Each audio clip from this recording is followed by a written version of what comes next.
অষ্টম শ্রেণীর প্রিয় শিক্ষার্থীরা, আশা করি সবাই ভালো আছো। আজকে ভিডিওতে আমি অষ্টম শ্রেণী গণিতের প্যাটার্ন অধ্যায়ের অনুশীলনী 11 নম্বর অঙ্কের সমাধান করব। তো 11 নম্বর অঙ্কটা যদি আমরা একটু খেয়াল করি, দেখো 11 নম্বর অঙ্কে এখানে এরকম একটা চিত্র দেওয়া আছে। এখানে কাঠি, প্রথমে এখানে 4টা কাঠি আছে, তারপরটার মধ্যে হচ্ছে 1 2 3 4 5 6 7 7টা কাঠি আছে, তারপরের মধ্যে 1 2 3 4 5 6 7 8 9 10 10টা কাঠি। প্রথমের মধ্যে 4টা, তারপরটার মধ্যে 7টা, তারপরটার মধ্যে হচ্ছে 10টা কাঠি। এবার এখানে ক নম্বর বলছে কাঠির সংখ্যার তালিকা কত।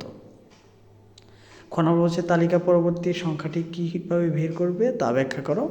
আর গ নম্বরে বলছে কাঠি দিয়ে পরবর্তী চিত্রটি তৈরি করো এবং তোমার উত্তর যাচাই করো। তো প্রথমে ক নম্বরে যাবো, কাঠির সংখ্যা তালিকা কত। এটা যদি আমাকে বের করতে হয় তাহলে এই যে দেখো, ক নম্বর প্রথমে আগে লিখতে হবে যে কাঠির সংখ্যা যদি আমরা তালিকা বের করি, প্রথমটার মধ্যে কাঠি আছে হচ্ছে 4টা।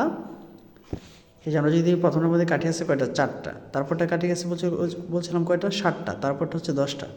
এই যে আমরা এটাকে লিখবো, প্রথম তারিখে কাঠি হচ্ছে 4টা, তারপরটা 7টা, তারপরটা হচ্ছে 10টা।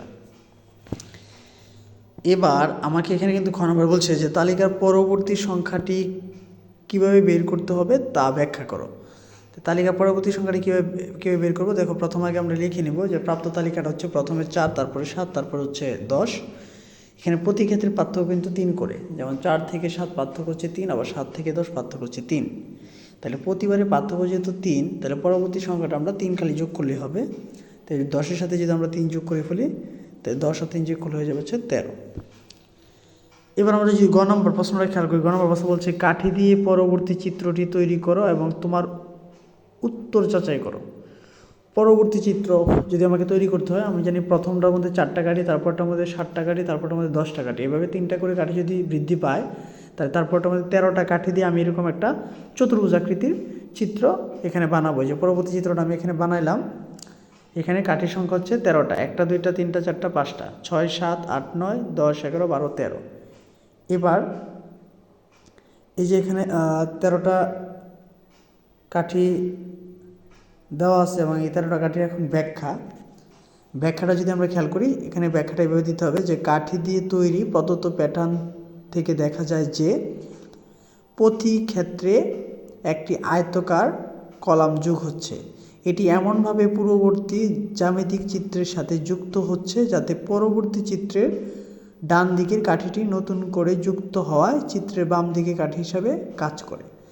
লক্ষ্য করো, আমরা যদি প্রথমে যেই 4টা কাঠি ছিল, পরবর্তী ঘরটা করার জন্য আরও 4টা কাঠি লাগলে 8টা কাঠি লাগার কথা, কিন্তু এটা একটা 8-এর সাথে মিলে যাওয়ার জন্য এখানে এই কাঠিটা লাগে নাই। অর্থাৎ প্রতি ক্ষেত্রে আয়তাকৃতি কলাম এবং জ্যামিতিক চিত্র তৈরি করতে 4টি কাঠির পরিবর্তে 3টি কাঠি ব্যবহৃত হচ্ছে। সুতরাং প্রতি ক্ষেত্রে 3টি কাঠি যুক্ত করে পরবর্তী চিত্রটি তৈরি করা হয় বলে তৈরিকৃত জ্যামিতিক চিত্রটি যথাযথ। ঠিক আছে, এভাবে তোমাকে লিখতে হবে ব্যাখ্যাটা, অর্থাৎ গ নম্বরে যে ব্যাখ্যাটা, যে কাঠি দিয়ে পরবর্তী চিত্রটি তৈরি করো এবং তোমার উত্তর যাচাই করো, এটা তুমি এভাবে ব্যাখ্যাটা লিখে দিতে হবে। তো এবার যাবো হচ্ছে 12 নম্বর অধ্যায়ের প্যাটার্ন অধ্যায় 12 নম্বর অঙ্কের সমাধানে বলছে দিয়াশালাই কাঠি দিয়ে নিচের ত্রিভুজগুলোর প্যাটার্ন তৈরি করা। দেখো প্রথমটার মধ্যে যদি আমরা কাঠি লক্ষ্য করি, প্রথমটার মধ্যে কাঠি আছে 1 2 3 3টি, তারপরের মধ্যে হচ্ছে 1 2 3 4 5টি, তারপরটা হচ্ছে 1 2 3 4 1 2 3 4 5 6 7 3টা, তারপরটার মধ্যে 5টা, তারপরটার মধ্যে হচ্ছে 7টা। এবার ক নম্বর প্রশ্ন বলছে যে চতুর্থ প্যাটার্নের দিয়াশালাই কাঠির সংখ্যা বের করো। খ নম্বর বলছে তালিকা পরবর্তী সংখ্যাটি কীভাবে বের করতে হবে তা ব্যাখ্যা করো, এবং গ নম্বর বলছে শততম প্যাটার্ন তৈরি করতে কতগুলো দিয়াশালাই কাঠির প্রয়োজন হবে তাও নিরূপণ করো। তো লক্ষ্য করো, এখানে যদি ক নম্বর প্রশ্ন আমরা যাই, ক নম্বর প্রশ্ন হচ্ছে যে চতুর্থ প্যাটার্নটি তৈরি করার জন্য, তো চতুর্থ প্যাটার্ন যদি আমরা তৈরি করি, দেখো চতুর্থ প্যাটার্নটা তৈরি করার জন্য আমার এখানে টোটাল কাঠি লাগবে হচ্ছে 9টা, কারণ প্রথমটার মধ্যে কাঠি আছে 3টা, তারপরটার মধ্যে কাঠি আছে 5টা, তারপরটার মধ্যে কাঠি আছে 7টা, তাহলে এরপরের মধ্যে কাঠি থাকবে হচ্ছে 9টি। তাহলে এই যে আমরা 9টা কাঠি দিয়ে আমরা একটা প্যাটার্ন তৈরি করলাম। এবার আমরা লিখতে পারি যে চিত্র থেকে দেখা যায় যে চতুর্থ প্যাটার্নে কাঠির সংখ্যা হচ্ছে 9টি। এবার আমরা যদি খ নম্বরে যাই, খ নম্বর প্রশ্নটা খেয়াল করি, খ নম্বর বলছে তালিকা পরবর্তী সংখ্যাটি কীভাবে বের করবে তা ব্যাখ্যা করো। তো প্রথমেই তুমি খ নম্বর দিয়ে প্রথমে আগে তালিকার সংখ্যাগুলো লিখবে। তালিকা সংখ্যাগুলো হচ্ছে 3 5 7। পার্থক্য 2 করে বৃদ্ধি পাচ্ছে, তাহলে পরবর্তী সংখ্যাটি শুধু 2 যোগ করে দিব, তাহলে সাথে সাথে 2 যোগ করলে 9 হয়ে যাবে, শেষ। এবার গ নম্বরে বলছে শততম প্যাটার্ন তৈরি করতে কতগুলো 2 সেলাই কাঠি প্রয়োজন হবে তা নিরূপণ করো। তো এখানে যেহেতু পার্থক্য 2 করে বৃদ্ধি পাচ্ছে, তার মানে এটা একটা বীজগণিত রাশি হয়ে যাবে হচ্ছে এরকম 2 ক যোগ 1। ক হচ্ছে এখানে কাল্পনিক মান, অর্থাৎ ক এর মান আমি 1 2 3 4 এরকম এখানে বসায় দিতে পারি। যদি আমি এরকমভাবে বসায় দিই, যদি ক এর মান আমি 1 ধরি তাহলে 2 একে 2, 2 এর 1 হচ্ছে 3। আমরা যদি 2 ধরি তাহলে 2 দুগুণে 4, 4 আর 1 হচ্ছে 5। যদি আমরা 3 ধরি 3 দুগুণে 6, 6 আর 1 হচ্ছে 7।